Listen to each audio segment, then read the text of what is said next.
আমরা এই যে সালাম দিলাম, রাসূলের একটা সুন্নাত যদি জমিনে কায়েম হয়ে যায়, তাতেই দেখেন কি শান্তি আমরা পেয়ে পাবো, কি শান্তি আমরা পেতে পারি। বন্ধুরা আমার, আল্লাহ রাব্বুল আলামিনের প্রিয় হাবিব বলেছেন, তোমরা যখন কারো সাথে সাক্ষাৎ করবা, দেখা হলেই সালাম বিনিময় করবা, এরপরে কথা বলবা। আল্লাহ রাসূল সাল্লাল্লাহু আলাইহি ওয়াসাল্লাম বলেছেন, এই সালামের মধ্যেই তোমরা শান্তি পেয়ে যাবা, এই সালামের মধ্যে ঈমান আছে, এই সালামের মধ্যে তোমার জান্নাত আছে। মুসলিম শরীফের হাদিস, হযরত আবু হুরায়রা বর্ণনা করেন, লা তাদখুলুনাল জান্নাহ হাত্তা তুমিনু, তোমরা জান্নাতে ততক্ষণ যেতে পারবে না যতক্ষণ তোমরা ঈমান না আনবা। ওয়ালা তুমিনু হাত্তা তাহাব্বু, তোমরা ততক্ষণ ঈমানদার হতে পারবে না যতক্ষণ তোমাদের কলিজার মধ্যে মহব্বত না আসবে। আল্লাহ রাসূল বলছে, ওয়ালা আদুল্লুকুম আলা শাইইন ইযা ফাআলতুমুহু তাহাবাবতুম। আল্লাহ রাসূল বলেছেন, ও আমার উম্মতেরা, তোমাদেরকে কি আমি এমন একটা আমলের কথা বলে দেব কি যে আমল করলে পরে তোমাদের মধ্যে ভালোবাসা মহব্বত কলিজার মধ্যে ঢুকে যাবে। আল্লাহ রাসূলকে সাহাবায়ে কেরাম বললেন, অবশ্যই রাসূল আপনি বলে দিন। রাসূলুল্লাহ বললেন, আফশুস সালাম বাইনাকুম, ও আমার উম্মতেরা, তোমরা পরস্পরে সালাম দাও, তোমাদের কলিজায় মহব্বত ঢুকে যাবে, মহব্বতের মধ্যে ঈমান আসবে, ঈমান আসলেই তুমি জান্নাতে চলে যেতে পারবে। সহিহ হাদিস। আপনাদের একটা পরীক্ষা করি, প্রিয় ভাইরা আমার, আজকে আমাদের ঘরে শান্তি আছে? সমাজে আছে? রাষ্ট্রে আছে? নাই। কারণ আল্লাহর আইন নেই, রাসূলের এই সুন্নাতটাও যদি থাকতো তবুও শান্তি কিছু না কিছু থাকতো। এই যে ঘরের মধ্যে শান্তি নাই, ছেলে বাপের কথা শোনে না, বাপ ছেলের কথা শোনে না, মেয়ে মায়ের কথা শোনে না, মা মেয়ের কথা শোনে না, পোলা বউ পুত্র বধূ শাশুড়ির কথা শোনে না, শাশুড়ি পুত্র বধূর কথা শোনে না, সে তো তা তোমরা সম্পর্ক কথা ঠিক না বেঠি। প্রিয় ভাইরা আমার, ওই ঘরের মধ্যে সালাম দেয় দেখেন নাই, সালাম যদি থাকতো, আমার দৃঢ় বিশ্বাস এই সুন্নাতের মধ্যে যে ছেলে আর বাপ, মেয়ে আর মা, আর শাশুড়ি আর বউর মধ্যে অবশ্যই মহব্বত থাকতো। আমি পরীক্ষা করি, আজকে যারা মাহফিল শুনতে আসছেন, আপনারা যে লোকগুলো আইছেন, এই এলাকায় কি মাত্র লোক এই কয়জন? হ্যাঁ, নিশ্চয় যারা আছে তারা মনে হয় শ্বশুর বাড়ি বেড়াইতে গেছে, ঝড় তুফানে মারা গেছে, না সব ঘরে আছে, ঘরে আছে, চায়ের দোকানে আছে, এখানে সেখানে আছে, মারাও যায় না, সিরারও যায় না, আর এরা শ্বশুর বাড়িও বেড়াতে যায় না, সবই আছে ঘরে। মরলে পরে ঘরটা নিতে চাইতে হবে না, কবরে পারবে। কিন্তু এই জায়গায় আসলে কথায় কথা বেড়ে গেল, এই যে জায়গাটায় কোরআনের এই বাগিচায় আসলে ফায়দাকে একটুখানি বলি। দেখেন, রাসূলুল্লাহ বলছেন, কোরআনের আলোচনা যেই জায়গায় হয় সেই জায়গায় আল্লাহ রহমান আকাশ থেকে অঝর ঝরে ঝরতে থাকে। সুবহানাল্লাহ। লা ইয়াকুদু কওমুন ইয়াযকুরুনাল্লাহ হাত্তা হাফাতহুমুল মালায়েকা গাশিয়াতহুমুর রাহমাত নাযালাত আলাইহিমুস সাকিনাহ যাকারাল্লাহু ফী মান ইনদাহ। যেখানে আল্লাহর কথা হয় সেই জায়গাটা আল্লাহ রহমতের ফেরেশতারা চতুর্দিক থেকে বেষ্টন করে নেয়, আল্লাহ রহমতের চাদর দিয়ে তাদেরকে ঢেকে নেয়, আল্লাহ রহমত তাদের উপর নাজিল হতে থাকে।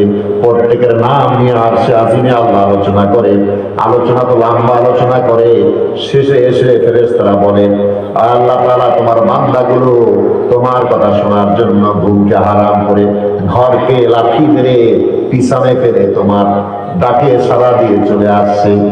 আল্লাহ বলে, ও ফেরেশতারা, আমার বান্দারা কি চায়? তখন ফেরেশতারা বলে, রব্বুল আলামিন, তোমার বান্দারা তোমার দরবারে ক্ষমা চায়, তোমার রেজামন্দি চায়, তোমার জান্নাত চায়। আল্লাহ রব্বুল আলামিন তখন বলে দেন, ফেরেশতারে, আমি বলছিলাম না আমার বান্দাগুলো কিন্তু আমি ডাক দিলে চলে আসবে, আমার কথাগুলো শুনবে। যা যদিও কিছু বান্দা শোনে না, যে তারা শুনবে না এটা আমি জানি, কিন্তু আমার নেককার বান্দারা আমার ডাক দিলে, আমার কথা বললে তারা দ্রুত, তারা পাগলের মতো ছুটে আসবে। তোরা সাক্ষী থাক, এই বান্দাগুলোকে আমি মাফ করে দিলাম।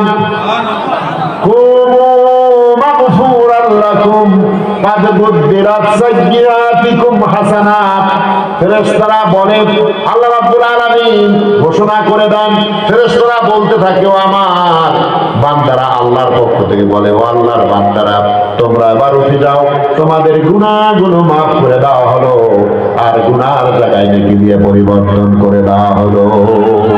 যারা ঘুমায় আছে তারা কি কদমে কদমে নেকি পাবে? চোখের নেকি পাবে? হাতের নেকি পাবে? তাদের এই যে সময়ের নেকি, প্রতি সেকেন্ডে সেকেন্ডে নেকি, এটা কি পাবে? গুনাহগুলো মাফ করার সার্টিফিকেট পাবে? প্রিয় ভাইরা আমার, ওখানে বসে আছে, এই ঘুম তো শেষ ঘুমও হতে পারে। আর আপনার আমার ঘুমটা যদি শেষ ঘুম হয়, তাহলে এই ভালো কাজের মধ্যে যদি আমাদের মৌত হয়ে যায়, এই মৌত আপনাকে আমাকে জান্নাতে নিয়ে যাবে। প্রিয় ভাইরা আমার, বলতেছিলাম, ঘর থেকে যখন আসছেন, বলেন দেখি ঘরে সালাম দিয়ে আসছেন কে? দেখেন আসছেন একজন, কেউ সালাম দেন না। দেখেন সবাই মাশাআল্লাহ আলহামদুলিল্লাহ একজন পাইছে। প্রিয় ভাইরা আমার, ঘরে যদি সালামটা দিয়ে আসবেন, শান্তি ঘরের মধ্যে থাকতো কি থাকতো না? আপনি যখন যাবেন তখন আপনি সালাম দিবেন, আবার আপনার স্ত্রী আপনাকে সালাম দিবেন, আপনি সালাম দিলেন, সালামের উত্তর তো সালামই হয়। আপনি বলছেন আসসালামু আলাইকুম, তোমার উপর শান্তি বর্ষিত হোক। আবার আপনার ওয়াইফ বলছে ওয়া আলাইকুম আসসালাম, আপনার উপরও শান্তি বর্ষিত হোক। বলেন সুবহানাল্লাহ। ইসলামের মতো এত সুন্দর, এত সুন্দর এবং এত আকর্ষণীয় নিয়ম আর কোথাও নেই। হিন্দুরা বলে আদাব, ওরা বলে গুড মর্নিং, গুড ইভিনিং। এর মধ্যে কি আছে? গুড মর্নিং মানে সুপ্রভাত, এটা তোমার কি? এই সকাল তো অনেকে বানাও গেছে গেছে না এরকম? তুমি মরণায়, তুমি মরণায় হয়তো, এতে তোমার ফায়দাটা কি হলো? তোমার জন্য তো কোনো মঙ্গল কামনা করা হলো না। আদাব বললাম, আদাব দিয়ে কি হলো? যদি বলে তোমার উপর শান্তি হোক, তুমি বাঁচলেও শান্তি, মরলেও শান্তি, তোমার উপর আল্লাহ শান্তি বর্ষিত করবে। আবার উত্তরে আপনি বললেন যে আল্লাহ তোমার উপরও শান্তি বর্ষিত হোক। যদি এই শান্তি, এই সালাম যদি বাবা ছেলেকে দেয়, ছেলে বাবাকে দেয়, মেয়ে মাকে দেয়, মা মেয়েকে দেয়, শাশুড়ি বউকে দেয়, বউ শাশুড়িকে দেয়, তাহলে কি ওই সংসারের মধ্যে কোনো অশান্তি থাকতে পারে? বলেন, থাকতে পারে? সালামের পরে যদি মুআনাকা হয়, মুসাফা মুআনাকা হয়, তাহলে তো অশান্তি জানলা দরজা থেকে বের হয়ে শান্তি দিয়ে ঘরটাকে আল্লাহ রাব্বুল আলামিন জান্নাতের টুকরা বানায় দেবে। কথা ঠিক না বেটি? কয়জন বাবা আছে ছেলের সাথে সালাম দিয়ে মুআনাকা করছেন? ছেলে একটু বড় হলে শিশুকালে ঠিকই কোলে নিচ্ছেন, চুমা দিচ্ছেন, তারপরে কত রকম আদর সোহাগ করেছেন, বড় হওয়ার পরে সব ছুটে গেছে, সালামটুকু তাও নাই। সালাম দিয়ে আপনার ছেলেকে, বয়স্ক ছেলে, এই ছেলেকে সালাম দিয়ে যদি আপনি তাকে যদি মুআনাকা করতেন, 3 দিন সফর করে আসছেন, সালাম দিয়ে যদি সন্তানকে যদি কোলে জড়াই রাখতেন, ওই সন্তানের কলিজাটা অনেক বড় হয়ে যেত না? যে বাবা আমাকে কোলে জড়াই নিছে, মা তার মেয়েকে জড়াই নিছে, শাশুড়ি তার বউকে জড়াই নিছে, সালাম দিয়ে কোলের মধ্যে জড়াই নিছে। এই বউ শাশুড়ি কখনো দুর্নাম কইত? কখনো বলবে? কথা বলে না কেন? কিন্তু বউরে দেখে ঘরের কি বাবির মতো, কাজের মেয়ের মতো, আছে কি নাই? আবার বউ কি শাশুড়িও কিন্তু নিজের মায়ের মতো সে মানতে পারে না। ব্যবহারটা কিন্তু শুরু হয়েছে প্রথমে সম্ভবত যে শ্বশুর বাড়ির লোক দিয়ে, অর্থাৎ শ্বশুর শাশুড়ি দিয়া। কারণ শ্বশুর শাশুড়ি প্রথমে যে মেয়েটা আসে, আইসাই কিন্তু মাতবার হতে পারে না। কথা ঠিক না বেটি? বাজার থেকে মোরগটা কিনে আনা যখন আপনি দিবেন, ও মুরগি দেখলেও ভয় পাবে। কথা ঠিক না বেটি? কয়েকদিন যাওয়ার পরে একটা মুরগিও আর কিন্তু যে আর কোপে রাখবে না, ওটাই আর সব বাইর করে দেবে, তখন সে বর্মে হয়ে যাবে। কথা ঠিক না বেটি? যে বউটা আসছে ঘরে, অনেক দূর থেকে আসছে, হতে পারে এই শরীয়তপুরের যে পুত্রবধূ হয়েছে খাগড়াছড়ির যাইছে, পিরিজপুর থেকে আসছে, আবার এখানকার মেয়ে সেই দিনাজপুর চলে গেছে, হয় না? তো দিনাজপুরে যে মাতবাড়ি হঠাৎ করতে পারবে? তো ওইখানের যে শ্বশুর শাশুড়িরা, ওইখানে ফ্যামিলি তাকে যেভাবে চালাবে সে সেইভাবেই চলবে। তারা যদি দিনদার হয়, মেয়েটাকে দিনদার বানায় ফেলবে। তারা যদি ভালো হয়, আদর এবং সোহাগ দিয়ে মেয়েটাকে আদর্শ বউ বানায় দিবে। আর যদি তারা খারাপ হয়, তাহলে বউটাও কিন্তু খারাপ হবে।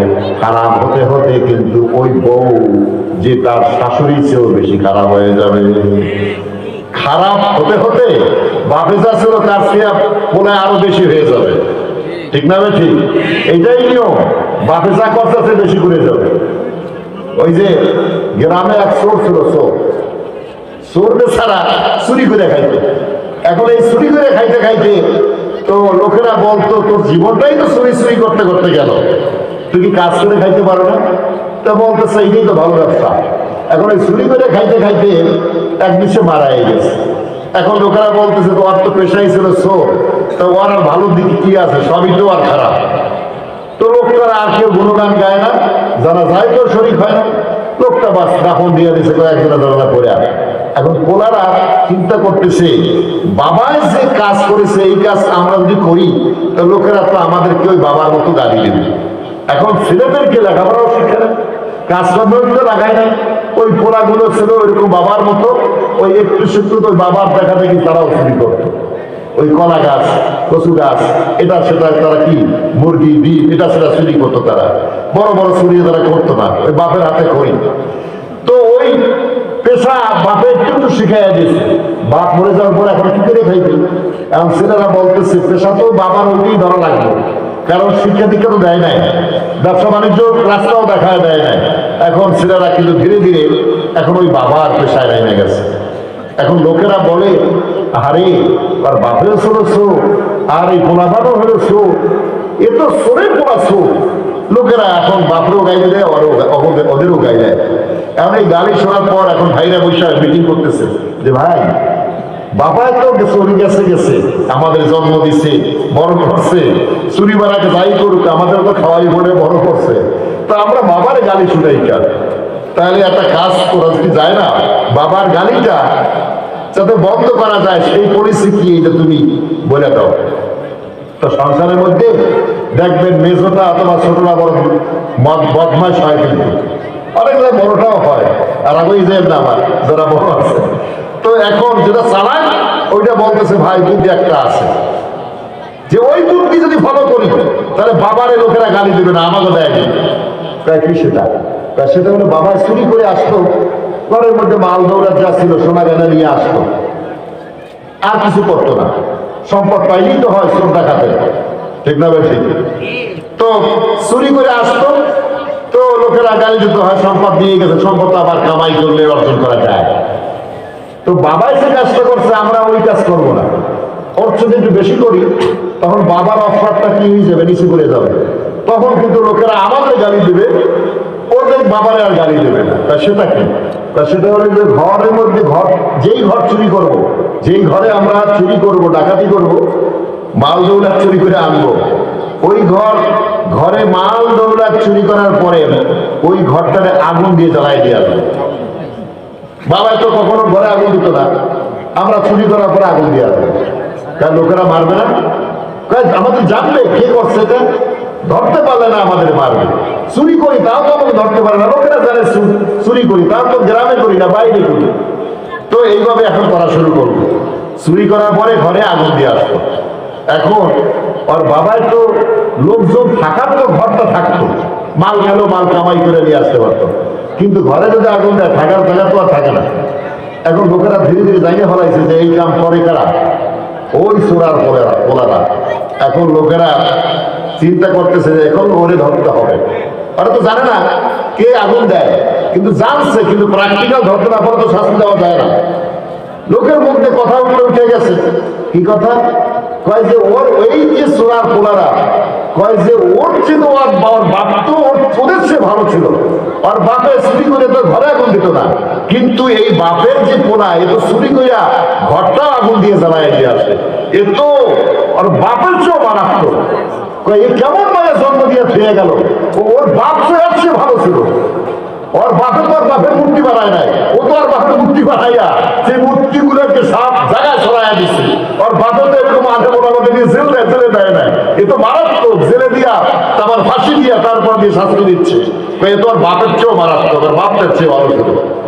প্রিয় ভাইরা আমার, তো মানুষ যখন অপরাধ করে, এই অপরাধ করতে করতে যখন গ্রেড বাড়ে তখন তার ওই যে আগের যে অপরাধগুলো ওইগুলা নিচে পড়ে যায়। কথা বুঝতে পেরেছেন? তো কথাটা প্রসঙ্গ হলে এই যে আপনার বউ, একে যদি আপনি শিক্ষা সত্যিকারে দিতে না পারেন তো এমন খারাপ হবে আপনার শাশুড়ি, আপনি যে অপরাধী, যে আপনি যে সংসারে যে আপনি মাতবাড়ি করতেছেন, আপনি যেভাবে চলতেছেন, আপনার চেয়ে মারাত্মক ভাবে আপনার বউ কিন্তু চলবে, উপরে উঠে যাবে, তখন এই বউকে কিন্তু আপনি কন্ট্রোল করতে পারবেন না। আপনি পর্দায় চলেন না, বউ কিন্তু পর্দায় চলবে না। আপনি আপনার জামাই অর্থাৎ আপনার স্বামীর কথা শোনেন না, বউ কিন্তু তার জামাই অর্থাৎ আপনার ছেলের কথাও শুনবে না, প্লাস আপনাকেও কথাও কিন্তু শুনবে না। কথা ঠিক না বেশি? এজন্য মায়েরা যারা আসছেন, আপনাদেরকে বলতেছি, আপনার মেয়ে যেমন আপনার বউ কিন্তু তেমন। আপনি নিজেও আল্লাহর পথে চলে আসুন, পর্দার মধ্যে ঢুকে যান, দেখবেন আপনার এই মেয়েটা, আপনার এই পুত্রবধূটা যে আপনার চেয়েও কিন্তু ভালো হয়ে যাবে। বলেন ঠিক না বেটি? শেষ কথা আল্লাহ রাসূল বলেছেন, মায়েদের ব্যাপারে বলেছেন, মায়েরা যদি 5টা কাজ করে, আলমারআতু, মহিলারা যদি 5টা কাজ করে, তাহলে আল্লাহ রাসূল বলেছেন জান্নাতের যে কোনো দরজা দিয়ে ইচ্ছা আসে ওই দরজা দিয়ে জান্নাতের মধ্যে ঢুকে যাবে, তার কেউ তাকে বাধা দিবে না। নাম্বার 1 হলো ইদা সাল্লাত খামসাহা, যখন একজন মহিলা 5 ওয়াক্ত নামাজ পড়বে, ওয়াসামাত শাহরাহা, আর রমজানের রোজা রাখবে, এরপর তার সতীত্ব হেফাজত করবে, এরপরে দিয়ে স্বামীর কথা মতো সে চলবে, তারপরে দিয়ে লোকে যদি এক মহিলা যদি 5 ওয়াক্ত নামাজ পড়ে, রমজানের রোজা রাখে, স্বামীর কথা মতো চলে, সতীত্ব হেফাজত করে, আর হলো কি 5টা কথা বলা হয়েছে, 4টা ইজা সাল্লাত খামসাহা, সে 5 ওয়াক্ত নামাজ পড়বে, রমজানের রোজা রাখবে, এরপরে স্বামীর কথা মতো চলবে, সতীত্বের হেফাজত করবে, পর্দায় থাকবে। রব্বুল আলামিন এই 5টি কাজ যে নারী করবে, ওই নারীকে কিয়ামতের ময়দানে বলবে, তুমি জান্নাতের যে দরজা থেকে মনে চায় সেই দরজা দিয়ে তুমি জান্নাতে ঢুকে যাও। 5টা কাজ, মায়েরা 5টা কাজ করলে মায়েদের জন্য জান্নাতে যাওয়া একেবারে সহজ। এই জান্নাতে যাওয়ার জন্য আপনাদেরকে পর্দায় ঢুকতে হবে। পর্দা মানে হলো আপনাকে ঘরে বসে থাকার জন্য বলা হয় নাই। যখনই আপনি বাইরে বের হবেন, হেজাব করে বের হবেন, পর্দার মধ্যে ঢুকে নিজের আপাদমস্তক আবৃত্ত করে আপনি অফিস আদালত, আপনি যা কিছু করেন, চাকরি বাকরি করেন, আপনি বাহিরে আপনি বেড়াতে যান, ঘুরতে যান, আপনার এই যে আপনার সতীত্বকে আপনি ঢেকে, আপনার চেহারা বা আপাদমস্তক পর্দাগুলো ঢেকে আপনি এই বাহিরে বের হবেন, আপনার এই পর্দার দ্বারা যে আপনার জীবন সেফ হয়ে যাবে, ইজ্জত সেফ হয়ে যাবে। আল্লাহর একটি আইন আপনি কায়েম করলেন, আপনি 5 ওয়াক্ত নামাজ পড়বেন, রমজানের রোজা রাখবেন, আপনি স্বামীর কথা মতো চলবেন, নিজের সতীত্ব হেফাজত করবেন, পর্দার মধ্যে থাকবেন, আল্লাহ জান্নাতের দরজা আপনার জন্য খুলে দেবে। বলেন সুবহানাল্লাহ। প্রিয় ভাইরা আমার, যে মায়েরা এই কাজ করবে, আর পুরুষেরা আপনার জন্য আমার জন্য অনেক দায়িত্ব আছে। আল্লাহর যত হুকুম, এই হুকুমগুলোর সমানভাবে কিন্তু আছে, কিন্তু মায়েদের কিন্তু অনেক কম আছে, মহিলাদের অনেক কম আছে। মহিলারা জান্নাতে যাওয়া সহজ, পুরুষদের জন্য কিন্তু একটু কঠিন, তাদের সব কাজগুলো করতে হবে। আল্লাহ যেন আমাদের তৌফিক দান করে। বলেন আমিন। প্রিয় ভাইরা আমার, যে আয়াতে কারিমা বললাম, যে এই কোরআনুল কারীমের হুকুম অনুযায়ী যদি কেউ চলে, আল্লাহ রাব্বুল আলামিন কোরআনুল কারীমকে হাসরের ময়দানে সুপারিশকারী বানায়া তাকে জান্নাতে পৌঁছায় দেবে। এই কোরআনের 10টা দাবি আছে, এরা এই দাবিগুলো এখানে আলোচনা করার সেই সময় আর সুযোগ নেই। যে 1 নম্বরে যেটা, সেটা হলো কোরআনের উপর ঈমান রাখতে হবে, আর এই কোরআনের হালালকে হালাল জেনে, হারামকে হারাম জেনে পরহেজ করতে হবে। হালালকে হালাল জেনে আমল করতে হবে, আর হারামকে হারাম জেনে এই কাজ থেকে দূরে থাকতে হবে। আল্লাহ যেন আমাদের তৌফিক দান করে। বলেন আমিন। বন্ধুরা আমার, এই নগর বাইতুল নূর জামে মসজিদের প্রাঙ্গণে আসবে এই মাহফিল যেন আল্লাহ কবুল করে নেয়। বলেন আমিন। আপনারা এসেছেন, আপনাদের ভাগ্য অত্যন্ত ভালো, আপনাদের নসিব অত্যন্ত ভালো। আপনারা জান্নাতের বাগিচায় আসছেন, কোরআনের কথা শোনার জন্য আসছেন। এই যে শুনলাম, আমরা কান দিয়ে শুনলাম, চোখ দিয়ে দেখলাম, আমরা যে রাত্র গভীর 11টা বেজে গেছে, এতক্ষণ ধরে আমরা আলোচনা শুনলাম, এতে আল্লাহ রাব্বুল আলামিন যে নেকি হয়েছে, এই নেকিগুলো হাসরের ময়দানে আপনার আমার আমল নামার পাল্লাটা আল্লাহ ভারী করে দেবে। হাসরের ময়দানে জান্নাতে লেগে নিয়ে যাবে। মাহফিল 2 দিন ব্যাপী, এই মাহফিল এলাকায় এলাকায় হওয়া দরকার। কারণ যে আমাদের যুবকেরা, মুসলমানের এই সন্তানগুলো যে তারা বাজারে ঘাটে সিনেমায় নাটকে তাদের অনলাইন অফলাইন এই বিভিন্ন ভাবে বিভিন্ন লাইনে তাদেরকে জাহান্নামের দিকে নিয়ে যাচ্ছে, আমরা একটু একটু এই জান্নাতি পরিবেশ কায়েম করে জান্নাতের পথে তাদেরকে নিয়ে আসার চেষ্টা করতেছি।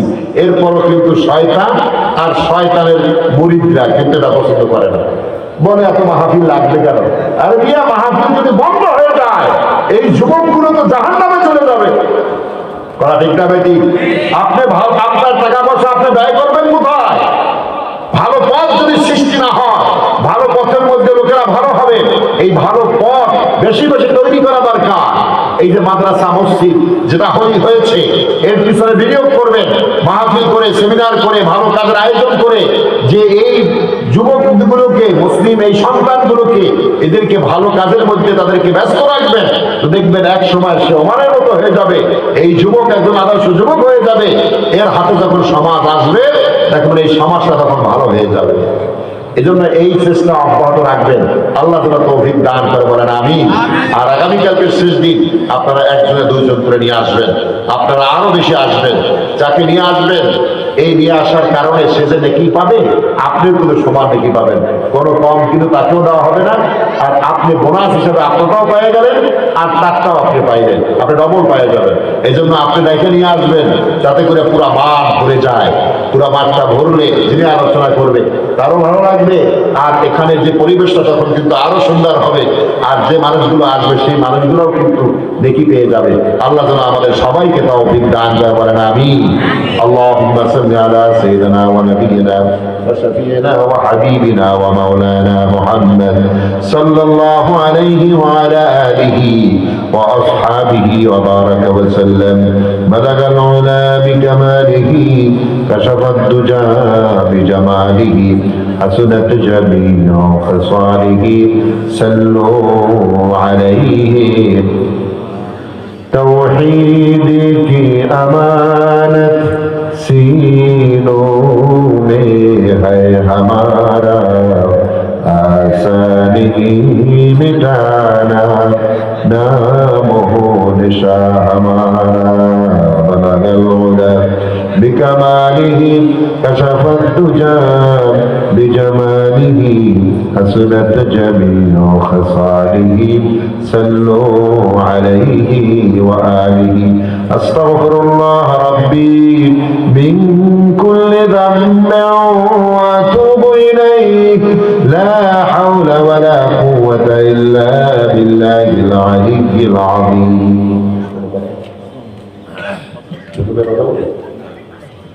اللهم آمين۔ ربنا ظلمنا أنفسنا وإن لم تغفر لنا وترحمنا لنكونن من الخاسرين۔ إلهي تبت من كل المعاصي بإخلاص الرجاء للخلاص، أغثني يا غياث المستغيثين بفضلك يوم يؤخذ بالنواصي۔ يا إلهي فاك رحمن رحيم، قاضي حاجة وهاب كريم۔ या इलाही दुआ हमको कबूल कर, जन्नतुल फिरदौस हमको नसीब कर। आय अल्लाह ताआला रब्बुल आलामीन, মহিয়ান করিয়া সর্বশক্তিমান দয়ালুদাতা মেহেরবান মামুন।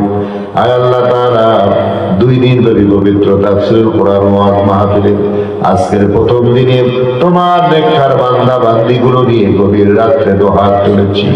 আয় আল্লাহ, তুমি আমাদের জীবনের সব গুনাহগুলো মাফ করে দাও। আয় আল্লাহ তাআলা, গুনাহ করতে করতে আমল আমা ভারী করে ফেলেছি, তুমি দয়া করে মায়া করে আমাদের জীবনের গুনাহগুলো তুমি মাফ করে দাও। আল্লাহ, গুনাহগুলো নেকি দিয়ে তাবদীল করে দাও। আয় আল্লাহ, तमाम জাহানের মাটির নিচে যত মুমিন বান্দা বান্দি ঘুমিয়ে আছেন সবাইকে মেহেরবানি করে মাফ করে দাও রব্বুল আলামিন। আমাদের আব্বা আম্মা দাদা দাদি নানা নানি মায় মুরব্বী আত্মীয় স্বজন যারা দুনিয়া থেকে বিদায় নিয়ে অন্ধকার কবরে ঘুমিয়ে আছেন সবাইকে আল্লাহ তোমার জান্নাতের মেহমান বানায় দাও। আয় আল্লাহ, যে আব্বা আম্মার মাধ্যমে দুনিয়ায় আসলাম, এই দুনিয়ার নাজ নিয়ামত ভোগ করার সুযোগ পাইলাম, সন্তান সন্ততির বাবা হলাম, আয় আল্লাহ ওই আব্বা আম্মাকে তোমার জান্নাতের মেহমান বানায় দাও। খেদমতে মা দর পে দর কুম ইখতিয়ার তাকে বাশি দর্দ আলম বখতিয়ার। খেদমতে মা দর পে দর কুম সুবহ শব তাকে বাশি দর্দ আলম নিকনাম। আয় আল্লাহ তাআলা, তোমার হাবিব বলেছেন পিতা মাতার খেদমতে তুমি আরশের মালিক, তুমি রাজি এবং খুশি হয়ে যাও।